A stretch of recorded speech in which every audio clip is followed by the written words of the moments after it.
Hey guys, welcome back to another episode of the Corner Flag Talk Podcast. It's your boy John, and as always, we are here to discuss the latest in football with you.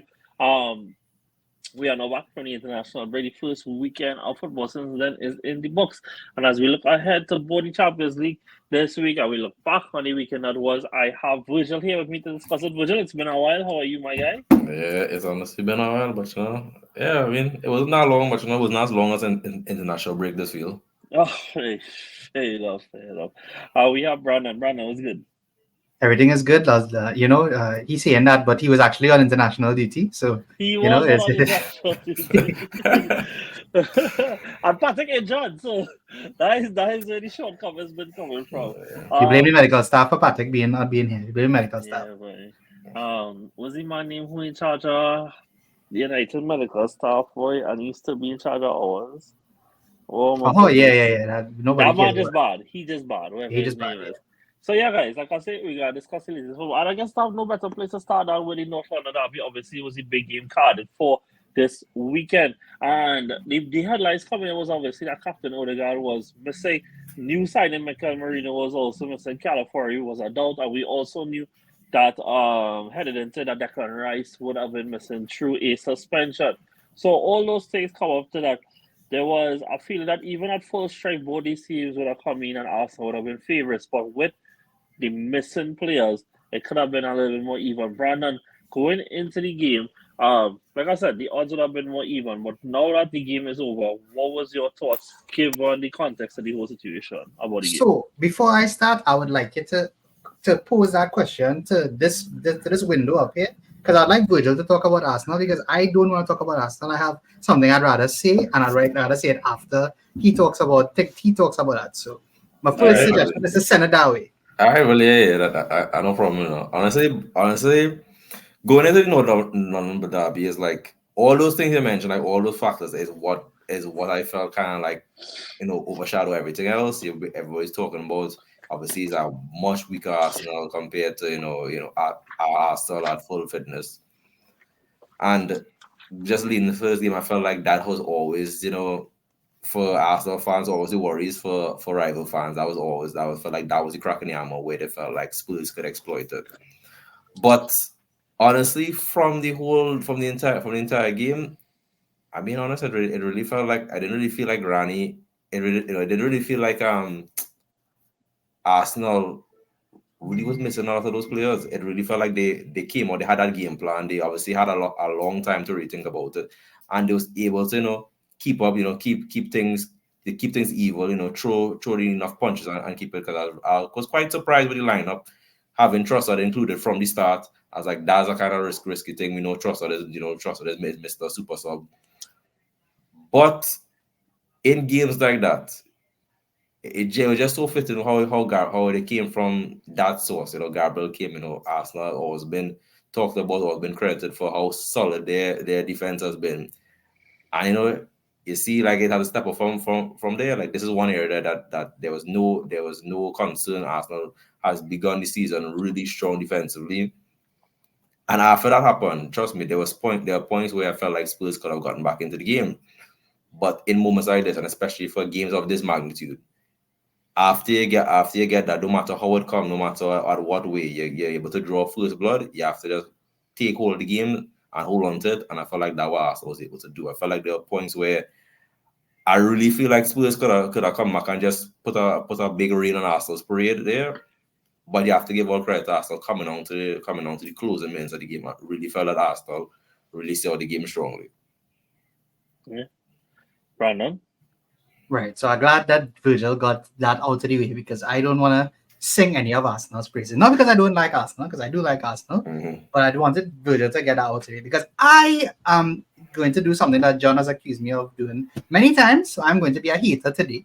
And I'm going to tell everybody and let them know that this is the truth. This is I believe it's 2 weeks in a row where the headline game of the week has been horrible. Right, that North London derby was atrocious. Not only, and I can't blame Arsenal for anything because they were injury riddled and they did as best as they could to try and make a game out of this. Right. I also want to say that in the first 10 games of Ange Postecoglou's career at Tottenham, we all know that he got 26 points, right? I'm sure we all know that. We all heard that. We heard that, and they were going to make a title push. We all know that. We heard that last season. Everybody was waiting for it. So let me ask you all: in the 32 games, 96 points available that have passed after, how many points do you all think he's gotten out of 96? John, give me your first guess. I think it's 42, but I could be wrong. Virgil, give me your guess. 96, right? Nah, 42. I see the man do a little. No, it's been bad. It's No, go ahead, Virgil. Just give me a random guess. It doesn't give me a little 48. I'll say 48. 48. Well, almost smack in the middle, right? I'm gonna give you the exact number here, right? I don't want to get this wrong. 44 points out of 96. Do you all know what 44 points out of 96 is? That's bang mid-table. And I want to tell you all, and let me tell you why I'm so upset about this. I thought that Spurs would have seen this game. They're playing at home and North London derby. Looking at Arsenal, smell blood, right? A wounded animal, right? Mm-hmm. But you know what they say? You mustn't mess with wounded animals because they will bite your back, right? Mm-hmm. And Spurs were constantly poking at Arsenal and not doing anything about it. And that, to me, that was a complete disgrace of a performance from Spurs. I'm so disappointed that was the game that we got today. I'm not blaming Arsenal for anything. And I think Arsenal can hold their heads very high because they have come through a difficult set of fixtures and they are, I believe, second in the league right now. They could hold their heads high. Nobody could say anything about Arsenal. I don't want to speak about Arsenal because I don't want to talk about them. Truly. I thought we would have been coming here talking about Spurs, how Spurs did them. They had so many injuries, but that's not what happened. I can't tell you one Spurs player, and I know people in the chat said that they thought Pedro Porro and Maddison were some of the best players on the day. But I want to ask you all don't think that's in those same 26 points that they got in the first 10 games of Ange, you all don't think Maddison was his best in those first 10 games? And in the 32 games that have come after, this guy has done absolutely nothing. Mm-hmm. This guy was touted as one of the best number 10s in the country, as one of the best talents out there. But it was a crime that he wasn't getting called up. And it was a crime that he was not being called by Gareth Southgate, right? And we say whatever we want about Southgate, but right now he's gone. And I don't think Maddison can anywhere close to making that England team. Far less to make his own team at Spurs. Because people said today, he was the best player. I thought he destroyed nearly every one of their attacks. And again, I don't think he was good. Another thing that I'm just copying Pep, mate. Yeah, well, you ain't copying Pep very good because Pep wins games, unlike you. And that's the truth. And the truth is that how can you have a Son on the wing when Arsenal's midfield is totally non-existent? Saliba had one of his worst games I've seen for Arsenal, and your big idea is to keep Son wide. Come on, man! This is what is this? Is this a joke? I don't watch football to come and see these things. This is ridiculous. This was one of the worst performances of the season. You are trying to break down Arsenal's low block, and they're keeping it tight because they don't have a proper midfield. And your big idea is to go through the middle. Come on, man! Yeah. Let's be real for a second. And I also want to say something else, right? John, how much was Brennan Johnson signed for?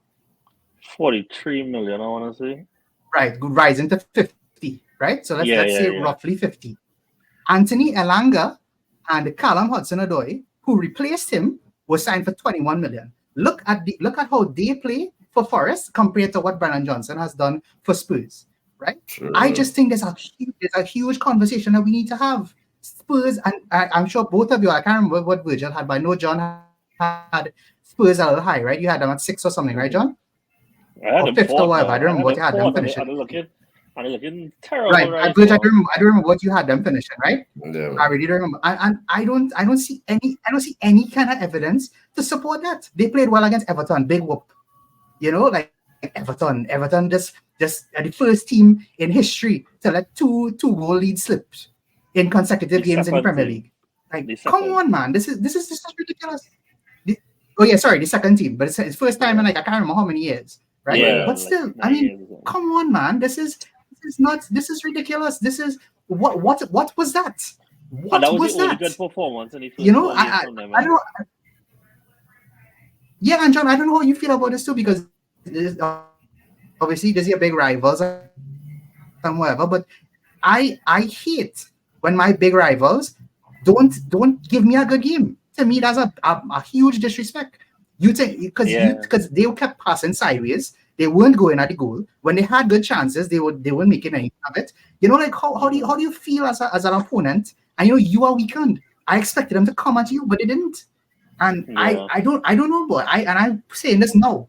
If they don't get this right soon, Ange is potentially one of the first managers that'll be out of this league. I'll let you all know that from now. Yeah. And I mean, look, you say that, right? And I'm looking at and that's the end of the rant, right? Sorry. No, it's fine.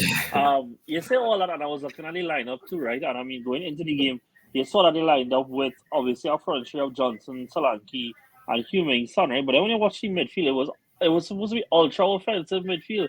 When you're looking at they put Kulusevski in the midfield, he put Madison in the midfield, and the most defensive one was Bentancur.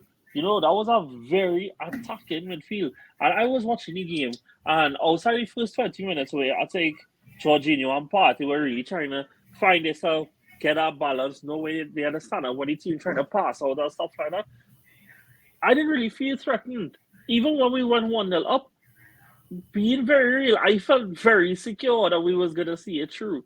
You know, they were just passing sideways around the block, never penetrating the block. Every ball that went to the box was kind of aimless. The closest they came was a deflected shot at the being offside anyway. So, I mean, I totally get what you're saying, man. I mean, this is the first time since 1988 that Arsenal have won 3 times in a row at White Hart Lane. I mean, that is something that even our 2 greatest managers, 2 of the greatest managers we've had were not able to accomplish between Arsene Wenger and Herbert Chapman.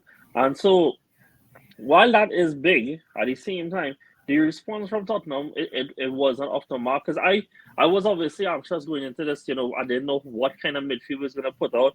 I had a feeling that Kai Havertz was going to want to drop back into midfield. And that did work. Partey and Jorginho, like I said, I think there is a big balance issue there. But, I mean, hey, this is one of games. And at the same time, like, while there is a tactical conversation to be had, I am more proud of the commitment to the cause that the team showed. You know, Brandon already highlighted we are in the midst of a very hard run. You know, Wolves at home was the easiest one so far that we've had so far. Wolves are no smoke. After we had Villa, we had Brighton, now we have Spurs, we have City next. Amidst all that, we have to go away to Atalanta as well. Not an easy run. And these guys, despite whatever shortcomings we've had, even last game, when we felt wrong, these guys continue to be committed to the cause to get the cause over the line. You know, and I mean, there are some individual performances I want to talk about as well. Some were good, some not so good. But as a group, I can't really fault any of them. I thought it was excellent commitment to the cause from the entirety of the squad. You know, and when I look at the fact that, Havertz didn't get no goal or Martin didn't get no goal or assist, I think that when your midfield is so disjointed, there's only so much you could ask when the sad reality is we could have only conjure up like 4 chances total from 1 point play. But something I've always said with this Arsenal team is that, like, when you be so resolute in the back of your defense, you always give yourself a chance going forward. Virgil, I don't know if you want to add anything on that before I talk a bit more about individuals. No, I'm not sure. I'm not sure I'll talk about individuals. Yes, so the inclusions that Arteta used to be a bit more adapted to the situation. Actually, before we get to the more negatives, positive one. Jurriën Timber, guys, to me, he was our man in match. I thought he was fantastic. I know Gabriel got it because he scored a goal, and he was also good too. But I thought Jurriën was excellent on the day, absolutely excellent.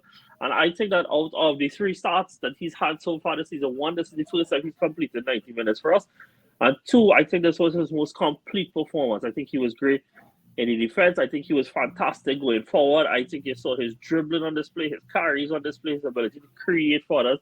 And I thought that he was really excellent. He's somebody that I even thought about we might have looked at to put in the midfield to try and solve some of the issues. But he kept him at left back. I guess Calafiori injury made it a bit more easy. But kept him at left back, and I thought he was stellar. Salih, what you had to say about that? Oh, I think Timber was excellent, bro. I don't think there were a lot of standout performances from anybody. Being very honest, like one of the players I wanted to highlight was Ben White. I don't even know what Ben White did for the entire game, bro. Being so honest with you, I don't even know there were so many times where he let Son go, and I didn't understand like most of that. But I agree with you. I think Timber had an excellent game. He was the only person that can try to make anything happen. And he was the focal point of the big fracas that occurred. And yeah, for me, I think he was really the standout player. I don't think there's much more to say about it because, like I said, the game was horrid. It was atrocious.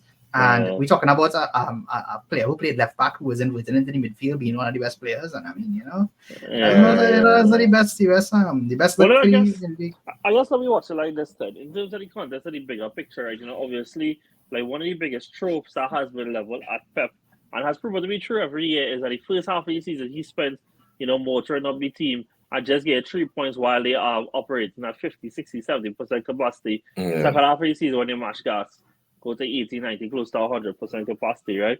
And so Arsenal are right now, 3 wins and a draw in that. And amongst that, we have seen that the starting midfield has not been available. Obviously, when we play City next week, Rice is very unlikely. Anybody else who was missing from this game would be. But they are going through this period and picking up those points. Virgil, as a rival, how does that look? I mean, I know that you all are purring right now. We will get to that later on. But from a rival standpoint, what does that look like to you? Honestly, like for Arsenal, you need situations like what happened obviously last week, what the result for this week where players were suspended, the issues that Arsenal had happened. That would then cause Arsenal to be weakened. It's only you have to rely on those, those I'll call those lucky moments where you could have your rival be injured. So that's why in this moment, it definitely was a big, I'll always see it as a big hurdle that Arsenal was able to overcome, not just it being their biggest rivals, but also the fact that they had this issue. And the fact that even if they had drawn, it would have been not so terrible for them, but in the long run, when they go up against City, that it's 4-4, it would be, it would just make that mountain just a lot bigger. But for Arsenal right now, because it's something that obviously I didn't get to touch on last week, but I felt like what Arteta is managing to do with with those 4 defenders that they have is basically build a wall, and that wall we can't say it's fully ready, but every week it just looks better and better and better. So it's like that was one area where, despite everything that was going on, Arsenal was still able to be confident in, and that was something I kept watching. I was like, the only way I feel Spurs could come back in this, whether it be something from like a set piece, something that's so a little unlucky moment. But the fact that they end in a clean sheet is just testament to also for the defense that Arteta is building and this wall. So I definitely have to say, every time I look at Arsenal, it's like I really feel like I hope Haaland could be enough, because this wall just getting bigger and bigger, honestly. And well, I hope that will start up next week too, because another big part of the start of the season has been David Raya as well.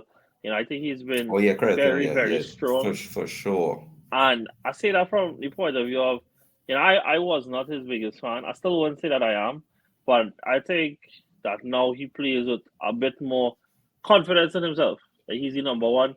Don't have nobody preying him from number 2 who used to be the number 1 kind of way. That this is his job. He is the number 1. He is fully signed with us, that kind of stuff. I think that has been a big point. Salik, you kind of touched on it earlier, and we will touch on it again before we move forward.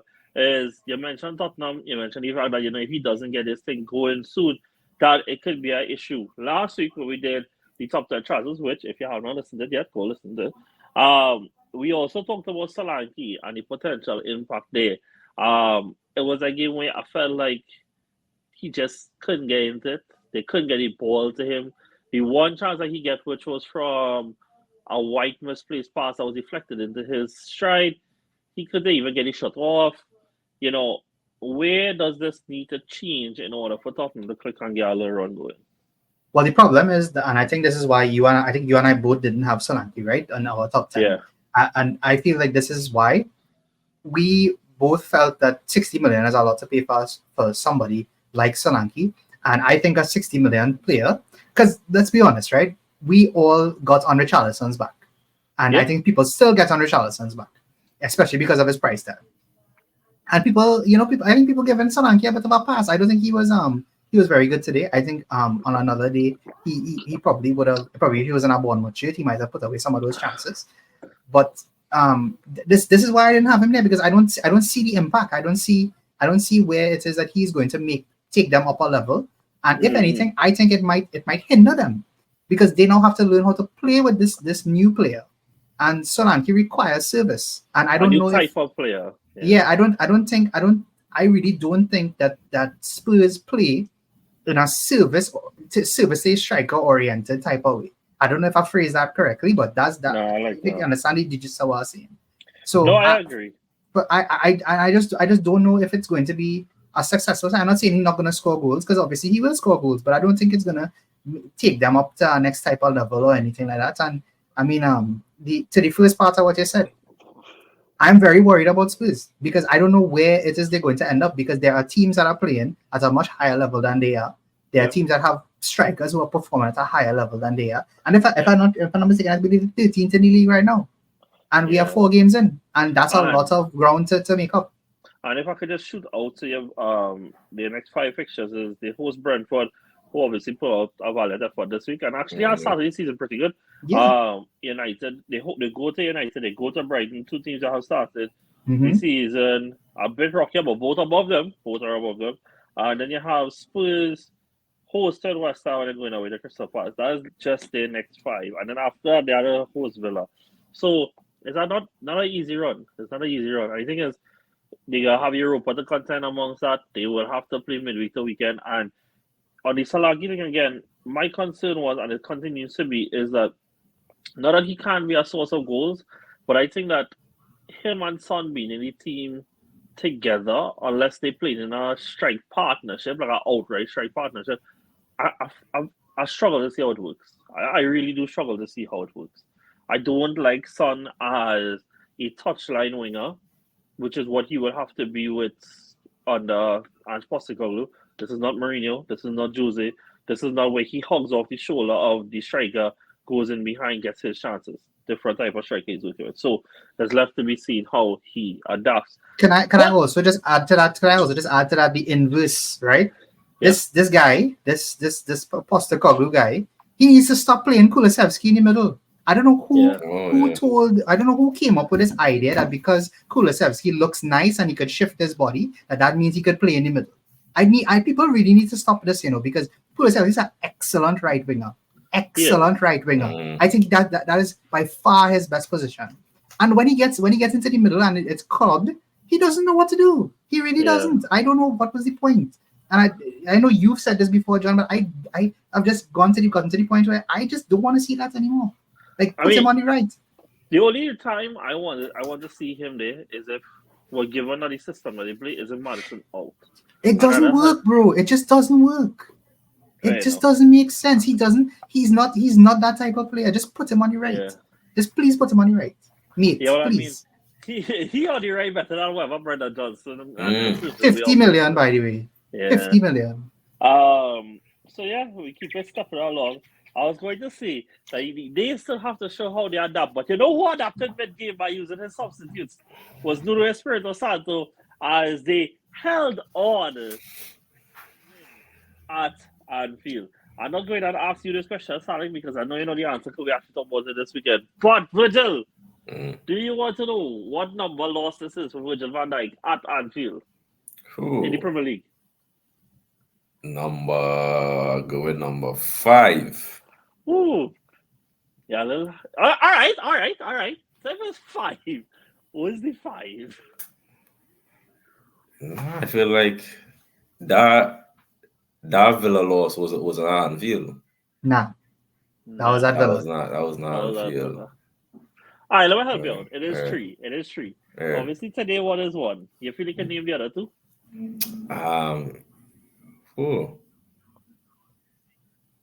I know that's not. I'll give you a hint, Virg. I'll give you a hint. One of the teams is no longer in the league.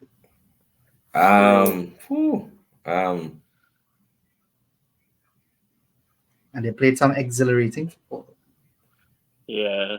And the man who scored the winning goal in that game now plays for West Ham. Now plays for West Ham? Yeah. Okay. I think he run off Van Dijk for that goal. Like I think it just blurry, but I can't remember. You know. It's alright. I'm gonna put you out in misery. Yeah. So that one actually was Leeds that they lost 2-1 at home. This was during Yes, the boy, season they came lead. fifth.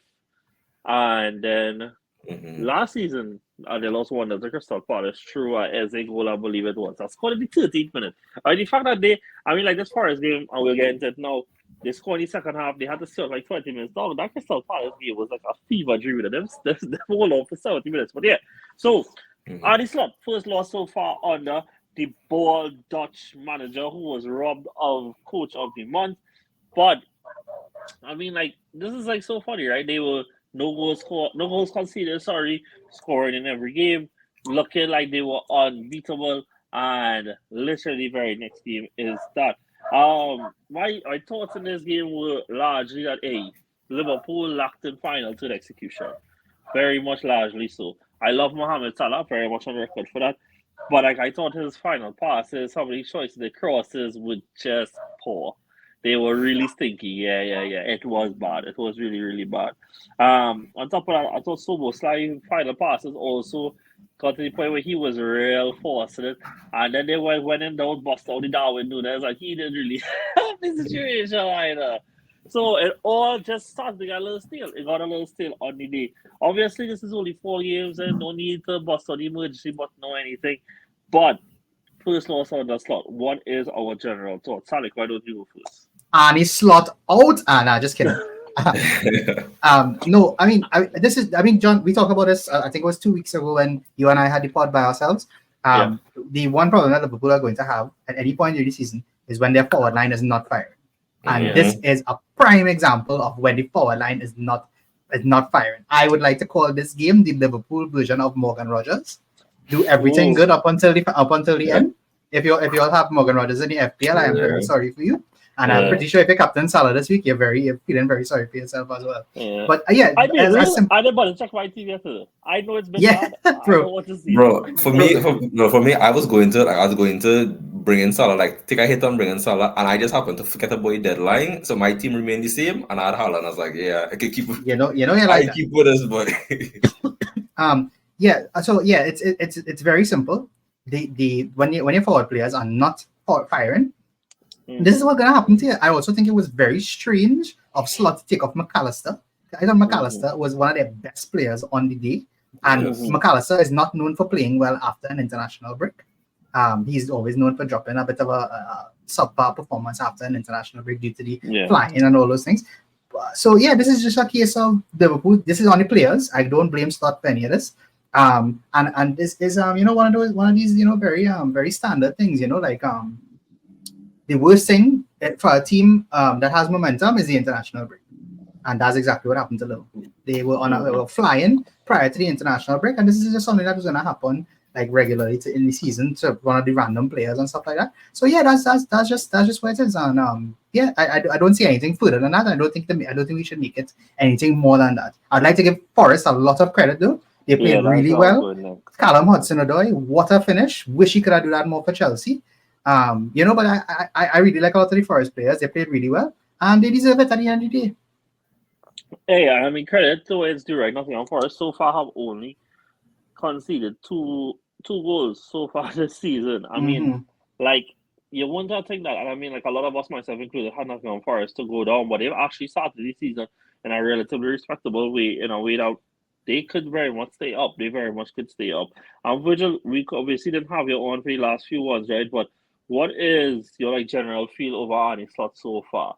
Obviously the start makes them they have been a rival, makes them a contender still, given the players that they have on the squad. But what has been your general feel watching them so far? So based on this game, like I will always be the first person to celebrate a Liverpool downfall. I will be always excited to celebrate it. But let's be honest, we cannot read too much into a game like this and say Slot's at fault. I can't even go so far and say this is a big problem for Liverpool and no nothing. If it was any other day, any other moment, within that first half, Liverpool was 4-0 up. From so much chances from Luis Diaz, the Trent. I think it was one attempt from Trent. Yeah. Liverpool honestly could have been at least 3-0 up in that first half. But it just so happened the main thing with Liverpool and their problem is they have to recognize when they're not working in front and they're not firing on all cylinders there, they need to do some drastic measures. And I felt too much times this is down to Salah and just over the player years. We know how type of player he is, and he knows he is a match winner. But he really was forcing it, and I feel like a lot of the options that came from Salah really felt like it was the worst possible thing that could happen. Like I feel like Salah really tried to keep pushing through that I don't know all the bad luck that was happening, and nothing was happening. I feel like in moments like this is where they need to make those tough decisions. Maybe even take off Salah. I feel like after a while when I felt Luis Diaz was one of the main interests in the first half. I felt taking him off. I felt starting with Diego Jota coming off, because don't get me wrong, I know he wasn't having a good game. Yeah. But it honestly felt like after the first two changes, it felt after a while Slot and the players had no idea where the goal was coming from. It felt like they just started throwing anybody and just hope they could get lucky. It just felt like it's that something could happen. Maybe if they confuse the fans, the opposition might get confused as well, so they don't know who to look out for. But it really at the end of the day. At the end of the day, all this thing aside, you really have to give Forest credit, and the fact that we looking at Forest as all this little small team, but for these Forest fans, they know where they came from, they know where their history, and they know for them first winning I think since 1969 or something. They beat it's so ridiculous stuff like 41 years, whatever. It'll be nice to see. We're just talking about history, isn't that ironic? But I also want to say that I wanted to say, you see Alex Moreno, I thought he was excellent that day, like again, it's Salah, right? He was still managed to get some change out of him. But I thought he stuck with Salah extremely well, and he, amongst a few others, I thought did their task really well. And I mean, when we watched this Forest team, the amount of talent they have in their squad, and they started with a front. Also, I tell Salah this other day, when did Ward-Prowse go to Forest? Dog, you missed that. You missed that, bro. I can't believe I missed that. But I mean, they have summoned on the likes of Hudson-Odoi, Ilanga. That is really nice players for the power. But with that, I think that they have a very solid chance of staying in this league. A team that seems to need help powered up in their game zone is Bournemouth, because they managed to create an affinity of chances and can't finish them. I can't remember who to say it. Somebody came on the pod before and mentioned that they have 35% of their goals to replace with Solanke leaving, and every name they were linked to, and then the actual players end up bringing in, none of which seem to be up to par. I mean, Evan Nielsen got a chance on his debut to get a goal for the penalty spot. Big up Robert Sanchez. I think it wasn't a great pen, but I thought it was a really good save. And credit to him for that. But they created so many chances, bro. And I really had a concern with the type of striker that they went with Evan Nielsen, in the sense that, Solanke was this big presence. He was somebody that they could just help use him as a battering ram, as a force of nature to go through. And then they went aside this tiny fella. And then as that game went on, it seemed like Bournemouth were losing imagination. And even to some extent, I felt like he wasn't trying after some point too. Now that also played to the fact that I think Chelsea powered up on Salih Alea coming here. But I think Chelsea definitely rode a tough storm. I know that every Chelsea fan hates Bournemouth, and I totally understand why.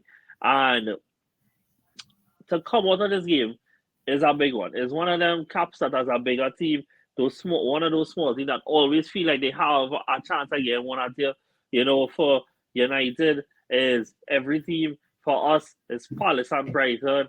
For Virgil and them, it's Palace. Every team have a team like that. And for Chelsea, it is Bournemouth. So, Salih, you rode the storm. You got the 3 points in the end. How are you feeling about it?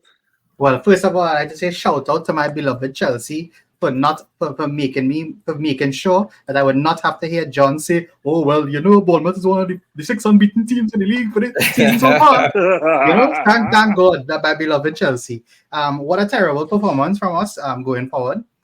This is another game where I feel like we again seeing the what's the word, the teeth and issues of Maresca's system and how he wants to play and how he treats every game as an independent game. Real quick, why is it Lavia and Enzo wasn't there?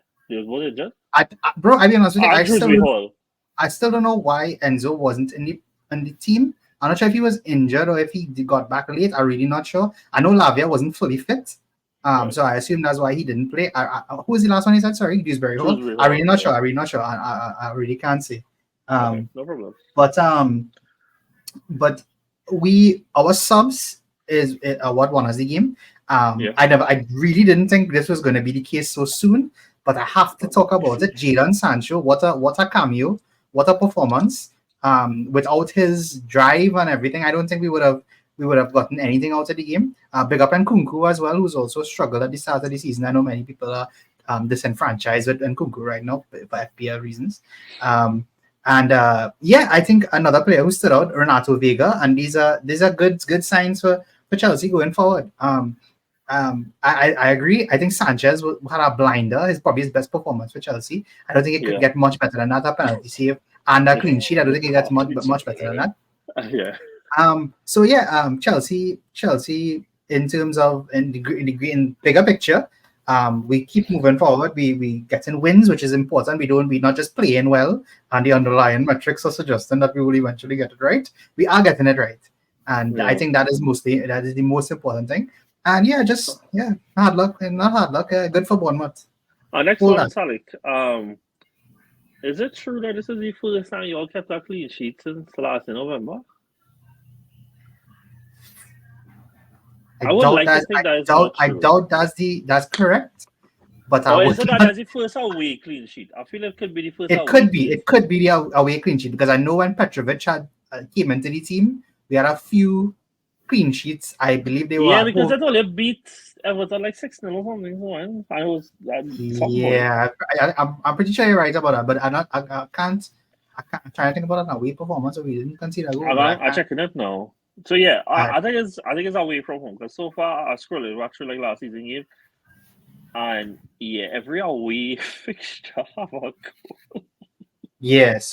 I mean, and I don't have much to say apart from we would like our right back to be fit.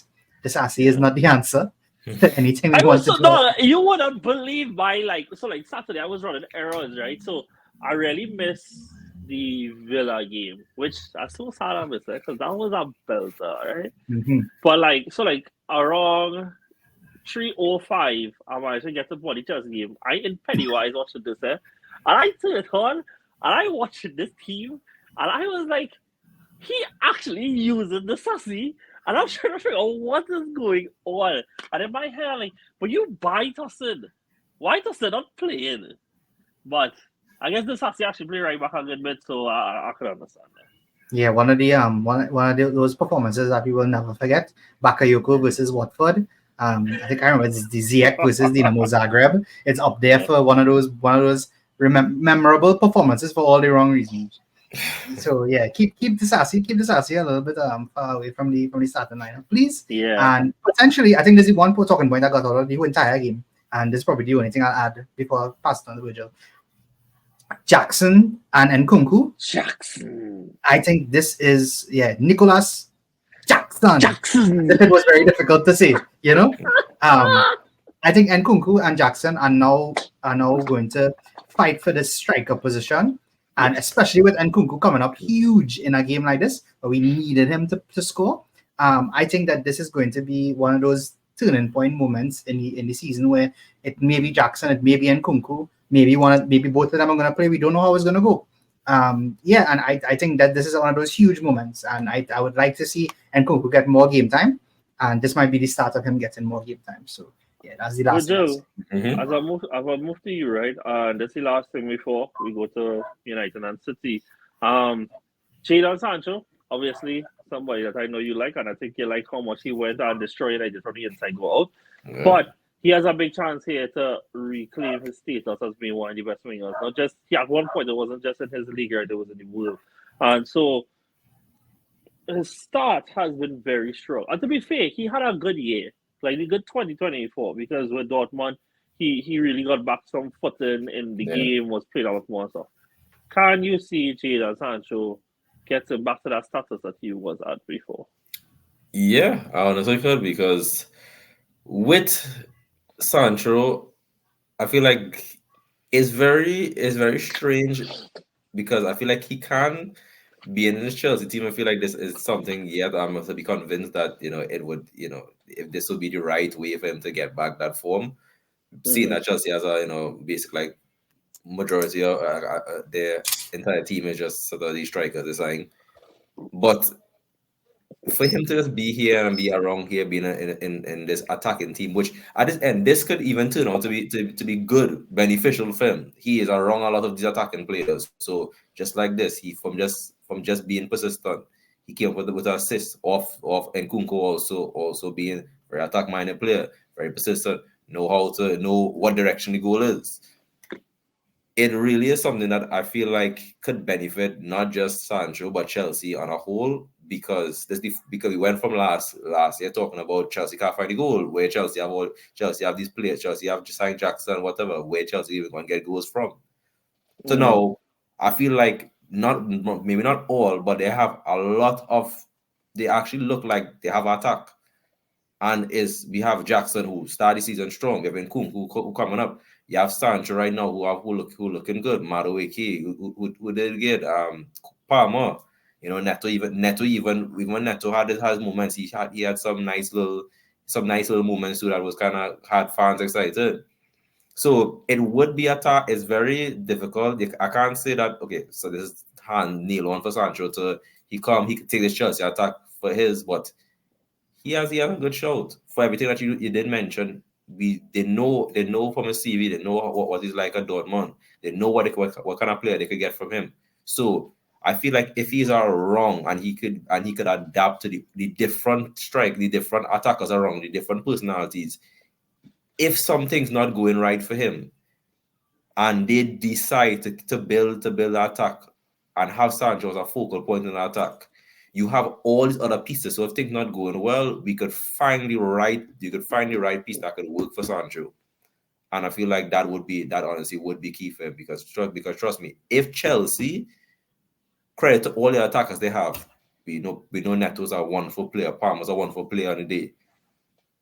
If you can get the best out of Sancho, and then you can get the other attackers clicking, that Chelsea attacker look real scary. Nice, cool. What do you stay on, Well, they went to 1, we saw. But you probably, what's the problem when we saw scored early, boy? Like, nobody believed in this. Nobody believed, it could happen, But hey, it has been a start, Virgil. You all have actually been conceding a decent amount, considering it is Manchester City, right? Mm-hmm. But what we have not had yet on was on the fact that Haaland has been steamrolling this thing. Mm-hmm. And unfortunately, I think he needs to be deducted wages because he didn't get a hat-trick this week. Mm-hmm. I think that is so wrong of him. Like, how dare he only score 2 goals in a 2-1 win? But yeah, start of the season, Roger, how have you felt about it so far? About Haaland or just in general? Yeah, well, I guess you got. Is there anything outside of Haaland at this point? Have you scored a goal like Haaland didn't score? Yeah, they have 2. They have 2. Yeah, I can't remember who's the second. Who's the other 2? We have Kovacic. De Bruyne. Yeah, De Bruyne Kovacic. Yeah. So yeah, I mean it's very impressive. There's little to nothing you can really talk about other than you have your striker who, a lot of question marks were around the strike. Not for Haaland, but the fact that Alvarez left. I mean, like, if it doesn't work for Haaland, who you could turn to. But Haaland silenced that from game week 1. The man has literally right now he has 9 goals in 4 games, and this is crazy. He has 2 hat-tricks. He was very close to getting a 3rd hat-trick, 3 in a row. It just happened. He was so close. The post stopped him, which is so crazy. But the one thing I want to speak about Haaland that is the crazy thing about it is at this moment in time we happen to see like adaptation to Haaland, has like how Haaland striking is. Before we're talking about, obviously rightly so, we're talking about him, the way he score penalties, tap-ins, whatever. But these out of these 9 goals, majority of them striker goals. We are talking about quality striker goals. He's unfair, Virgil. That is all the way to do. Bro, it's quality striker goals. This man is putting in. So I'll be honest. So honestly, the same sentiments are for the start of the season, or the season, and Haaland is. Yeah, right now we're looking, things looking really nice. Right. Well, and the other thing I want to make mention, Foden and Rodri both played a combined amount of 87 minutes since we started the season. Yeah. No. If this will continue, sure. But this damn ball all the time, man. So and so is going to start in Mexico when we play all there. So you know what, dog? This is what it is. Salik, you want to add to City, bro?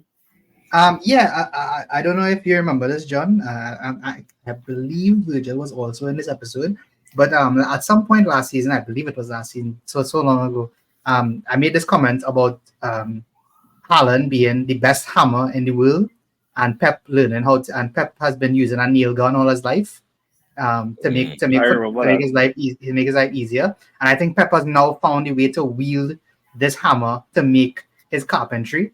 And I cannot believe how good Haaland has looked. I mean, everybody knows how good he is. Like, we know he's one of the best strikers, if not the best striker in the world, one of the best players in the world. But holy crap! Like 9 and 4.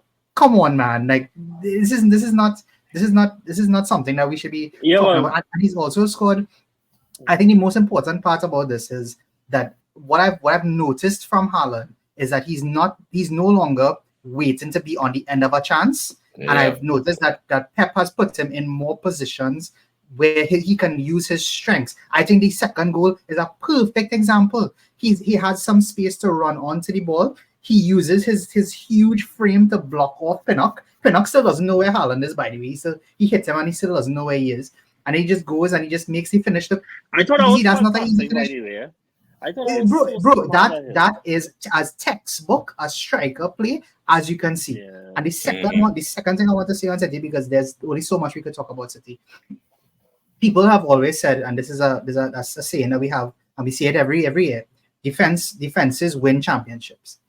But I also want people to recognize that when you have good defenses, and you look at the teams that have won the Premier League over the years, they do have very good defenses, but they also have stellar attacking players, and they have great attacks. You could go back through the years, and you'll notice it. When Leicester won the league, they had a very good defense, but they also had 2 of the best attackers in the league in Mahrez and Vardy. When Van Persie went to Man United, they had a good defense, but then they signed the best striker in the league. When Chelsea won under Conte, they had one of the best defenses, but they had Hazard and they had Diego Costa. And this is what we see in the City now. City have a very good defense, and they have the most lethal player in the world, and that is what is going to win them games. When this player is just on fire, and as long as they keep him on fire and they preserve this form that he has, I struggle to see where they're going to lose games. And I asked you this before, John. How do you stop them over 38 games? 1 game is fine, but 38 games, we have 34 games left to go. Who is going to stop them, and how are you going to stop them?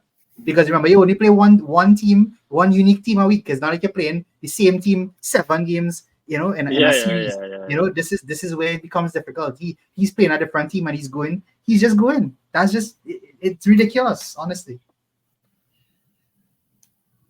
I find he could take next year, January, February off, come Carnival. Play no Christmas fixtures, bro. If you're really that good, play no Christmas fixtures and still win. Let's see how good you really are. Hey, sir. Okay, last one to talk about is United. United actually remember what it was to win a football game. I mean, they did it against who I believe is the worst team in the league. But that shouldn't take away from the fact that they finally get their points on the board, right? With a 3-0 win, that means their goal difference went back to 0, so it's almost like if nothing ever happened. And yeah, Salik, why don't you take it, bro? Well, I just want to say, shout out to Yuan because he's gonna come for you after listening to this part of the pod for saying that Southampton is the worst team in the league. I also want to say big up United for actually getting a game, for actually winning a game. I think this was a decent performance from them. I still see a lot of issues with the team. I still see a lot of scoring issues with the team. So I don't think the goals that they scored were, anything out of great creation or excellent teamwork. I just think, they continue to be a moments team, continue to rely on players who they hope that could bail them out. But I'm not going to take away anything from the fact that they won the game.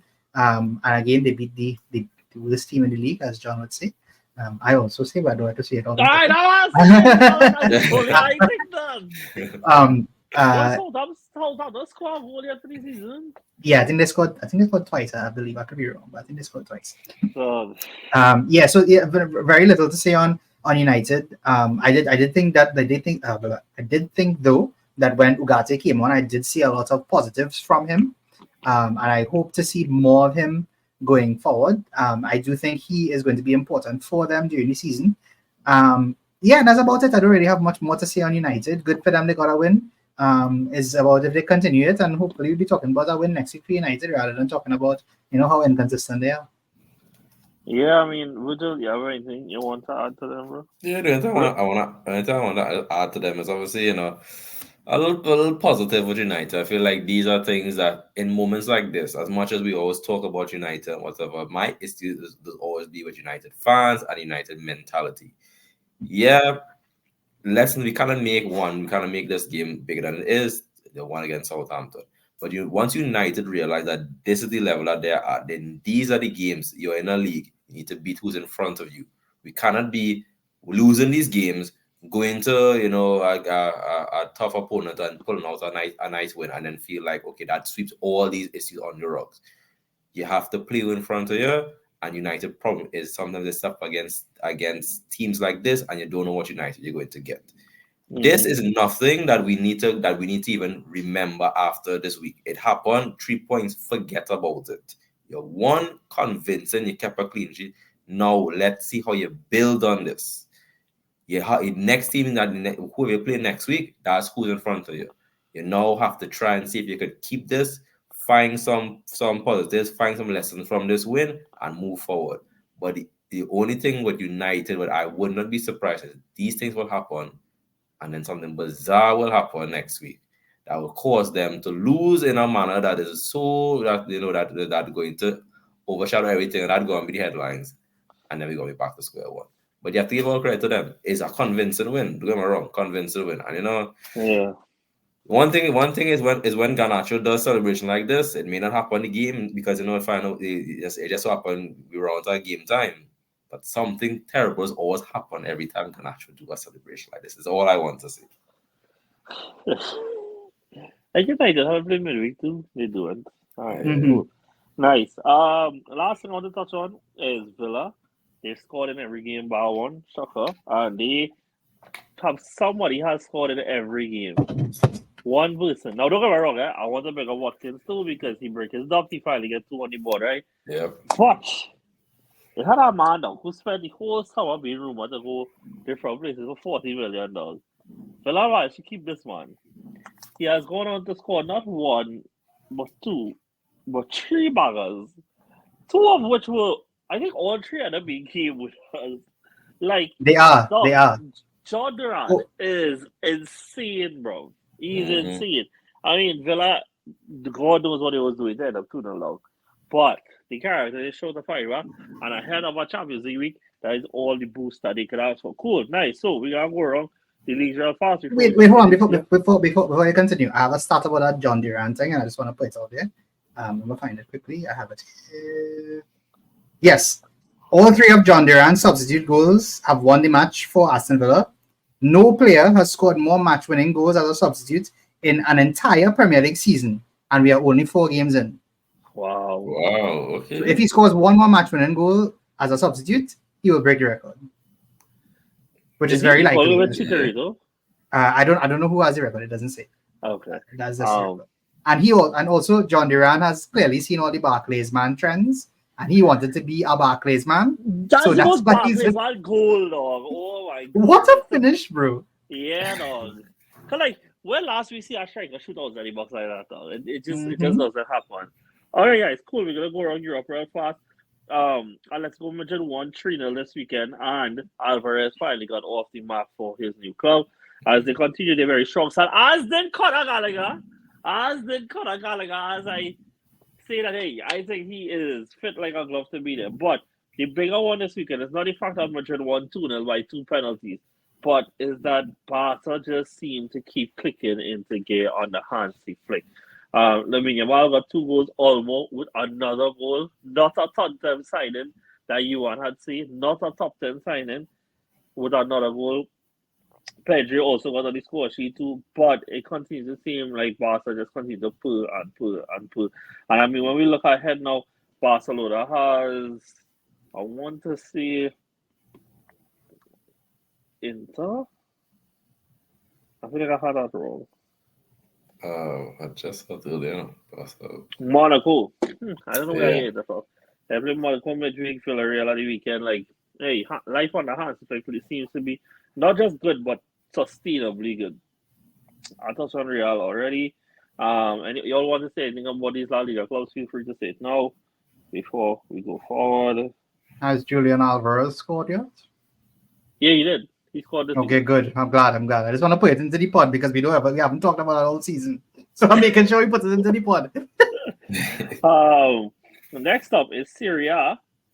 Lukaku scored again. Guys, I can't lie. I think Patrick had a nice one on the burner here. Like when Patrick said it, I actually was high key upset with myself for not thinking about it before, dog. Yeah, Like, oh yeah. this is the banker. Him on the Conte is the banker for it to work, bro. And that was not consideration he made when he put it, eh? He said Yeah, that. He said that. yeah. That was not consideration he made. So all things were put together. Bro, big up Kavara Kaku. Whoever thought that would have been a ship name that we would have made Kavara Kaku. Yeah. Who would have thought, huh? And I mean, Kavara also got a goal this weekend as well. Him, Politano, and Lukaku have started the trio so well. Virgil Ollie finally get off the board and get on the first win. AC Milan. Yeah. After everybody was Carlos Fonseca. And Inter actually dropped points this weekend, as did Roma, as did Juventus. A lot of draws. To be fair, they has been a ridiculous amount of draws in Serie A so far, like for the season itself. But yeah, if you have anything to say it now. Nothing? Cool. No, I just say, shout to the boy Tammy Abraham for settling in life in Milan first. Sorry. Oh yeah, I just want to big up Ademola Lookman. I don't know if you all saw his performance today, but it was exquisite.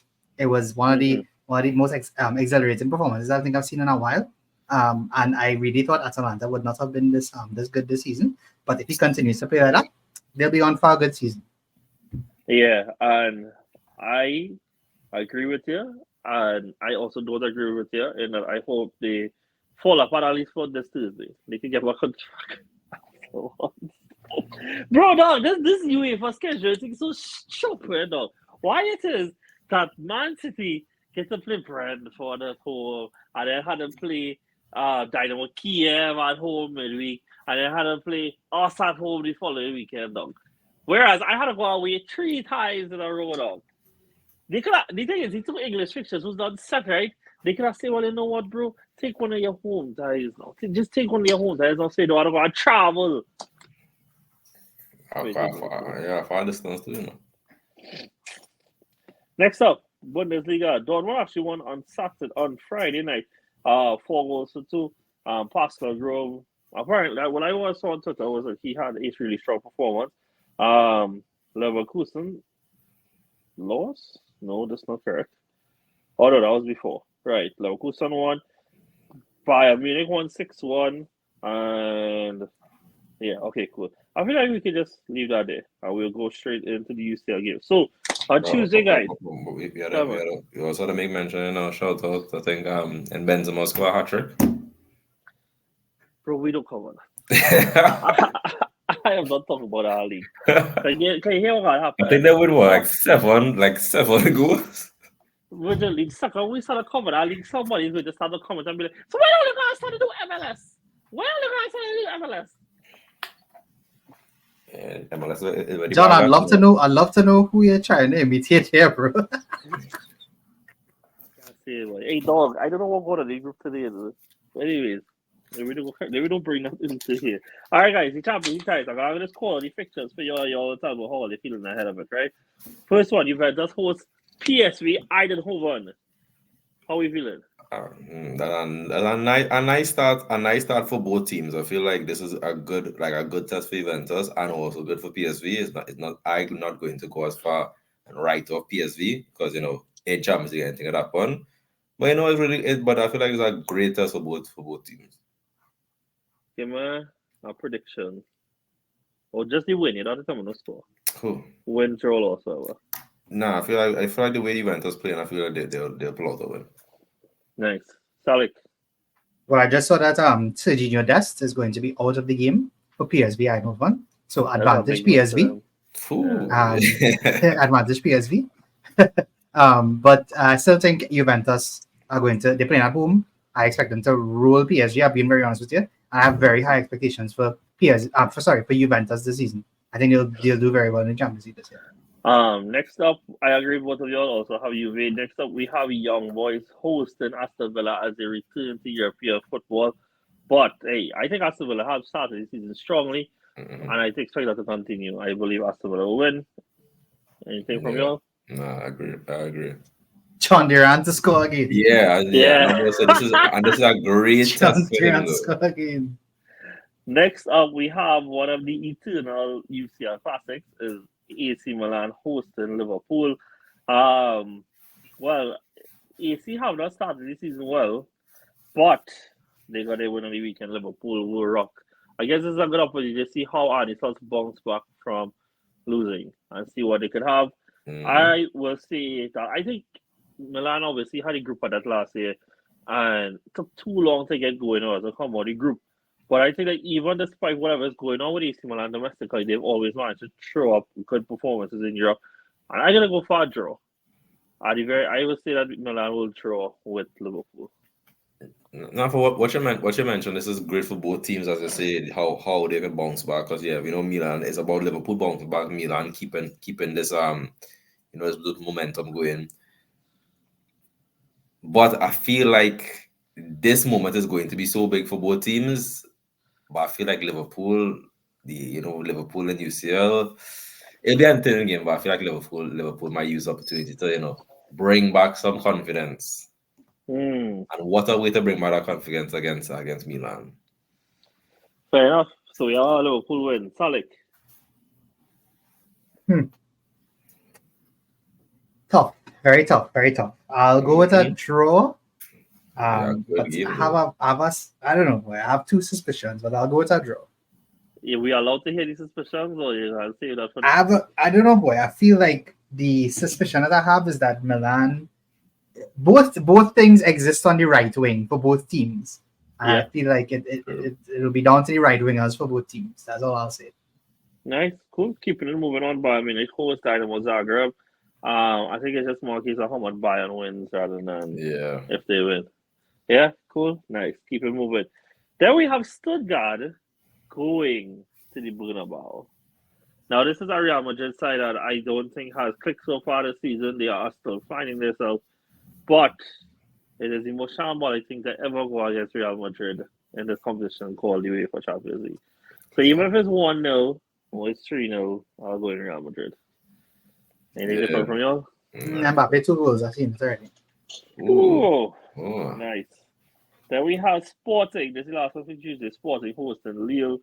I will go for Sporting because when they play in Portugal, they are a different beast. True. I agree. Sporting. I'm going to go for Lille. Nice. Next up, 2 Wednesday games. Bologna on the Champions League entry hosting Shakhtar Donetsk. Now, we obviously know Bologna got stripped a bit in the summer, but I believe that they started the season not too bad. They started it terribly. Please forgive what I said. No, wait. Talking some baloney there, bro. Some Bologna. Oh, my goodness. I didn't know it was that bad. Oh, my God. It's bad. It's bad. But I'm gonna say that they played at home and have some pride for their fans, man. I'm gonna say at least a draw. They wouldn't lose at home. I don't mind Arsenal, just open all the mouth and talk. I go with the Champions League stalwarts of Shakhtar to get their win in this new format.